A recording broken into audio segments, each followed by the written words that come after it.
Ir viena problēma ar kopēšanu. Iedomājies, tev atnāk rēķins, kas tev jāsmaksā.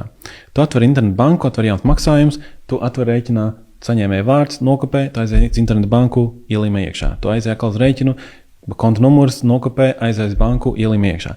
Un tā pa vienam laukam, kamēr visi sakopēt iekšā.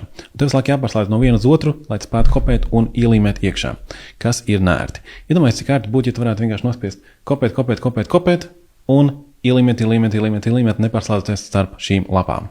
Un tagad tas ir iespējams, tu prasīsi, kādu programmu te jāinstalē, atbildi ir nekādu.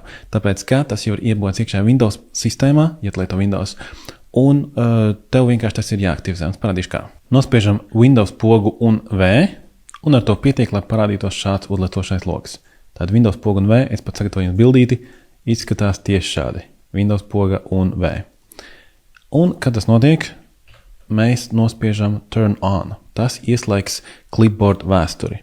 Un mēs redzam, vēsture šobrīd ir tukša. Lieliski. Tagad dodamies uz vietu, kur vēlamies kopēt. Tas var būt Word dokuments, PDF, Excel vai mājaslapa. Šajā gadījumā mums ir Lursoft atvērts Lido akciju sabiedrība. Tātad, es skatos šo, es vēlos nokopēt. Es to iekrāsoju un nospiežu Ctrl+C. Tālāk es eju zemāk, skatos reģistrācijas numurs. Ctrl+C. Tālāk adrese. Vienkārši iekrāsojam un Ctrl+C. Ejam tālāk, mums ir telefona numurs. Iekrāsojam, spiežam Ctrl+C. Ejam tālāk, tur ir e-pasts. Iekrāsojam un spiežam Ctrl+C.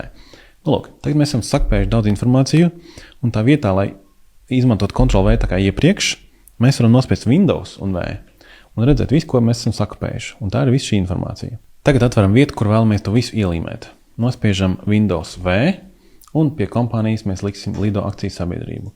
Pie reģistrācijas numura Windows V, reģistrācijas numurs. Pie adreses atkal Windows V, un tas būs Rīga Ķengaraga. Pie telefona Windows V būs šis, un pie e-pasta Windows V mums būs info@lido. Un esam lieliski visi savadījuši. Tas bija gan ātrāk, gan vieglāk. Paldies par klausīšanos!